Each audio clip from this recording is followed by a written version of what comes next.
Miltanan kami ni Diego. Wow. Yun. Kala ko sobrang magiging okay kami, pero...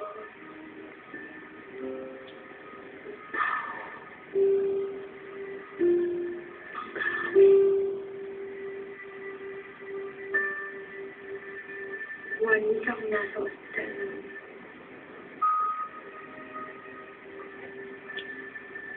Galit na galit si Dad. Pinagawalan niya akong makipag-usap or Ano ba yan? Pinili ko naman. Anak?